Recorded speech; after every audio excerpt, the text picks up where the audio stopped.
Hello everybody, it's me again, Football Ash Flash. Hey, I've got another fantastic story for you today. Mr. Tickle by Roger Hargreaves. Enjoy the story and I'll see you afterwards. Bye. Hee hee. It was a warm, sunny morning. In his small house at the other side of the wood, Mr. Tickle was asleep. You didn't know that there was such a thing as a tickle, did you? Well, there is. Tickles are small and round, and they have arms that stretch and stretch and stretch. Extraordinarily long arms. Mr. Tickle was fast asleep. He was having a dream. It must have been a very funny dream because it made him laugh out loud, and that woke him up. He sat up in bed, stretched his extraordinary long arms, and yawned an enormous yawn.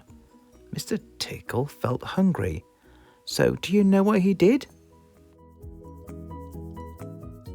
He reached out one of his extraordinary long arms, opened the bedroom door, reached down the stairs, opened the kitchen door, reached into the kitchen cupboard, opened the biscuit tin, took out a biscuit, brought it back upstairs, in through the bedroom door, and back to Mr. Tickle in bed.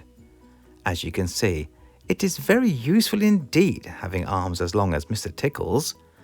Mr. Tickle munched his biscuit. He looked out of the bedroom window. Looks like very much like a tickling day, he thought to himself. So, later that morning, after Mr. Tickle had made his bed and cooked his breakfast, he set off through the wood. As he walked along, he kept his eyes very wide open, looking for somebody to tickle. Looking for anybody to tickle. Eventually, Mr. Tickle came to a school. There was nobody about. So, reaching up his extraordinary long arms to a high window ledge, Mr. Tickle pulled himself up and peeped in through the open window. Inside, he could see a classroom. There were children sitting at their desks and a teacher writing on the blackboard. Mr. Tickle waited a minute and then reached in through the window. Mr. Tickle's extraordinary long arms went right up to the teacher, paused, and then tickled!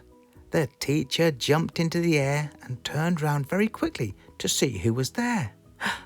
But there was nobody there. Mr. Tickle grinned a mischievous grin. He waited another minute and then tickled the teacher again. This time he kept on tickling until soon the teacher was laughing out loud and saying, "Stop it! Stop it!" over and over again.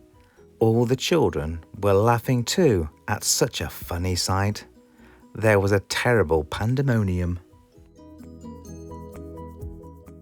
Eventually, Mr. Tickle thought that he had had enough fun, so he gave the teacher one more tickle for luck and then very quickly brought his arms back through the open window.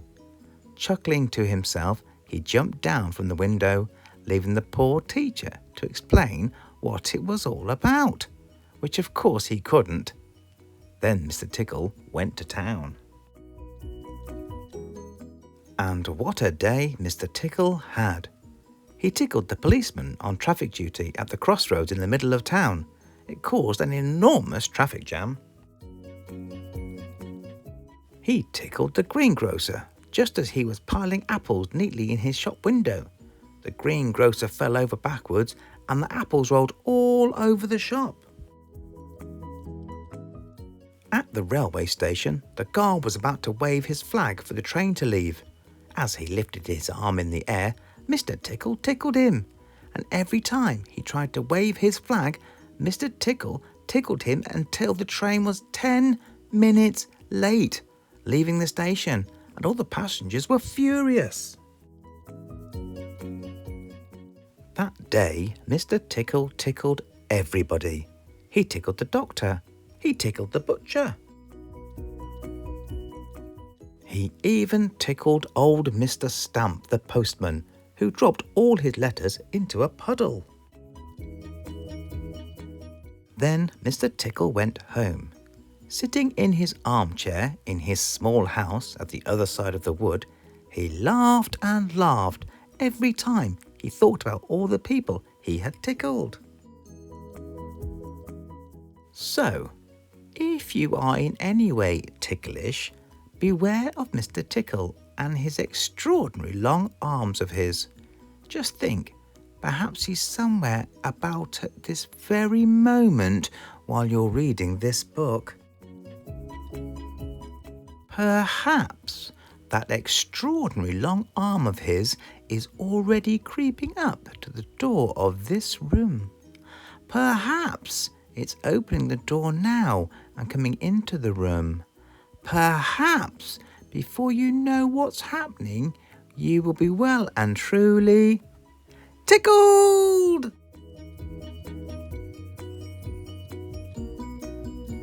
Wow, I told you it was a fantastic story, didn't I?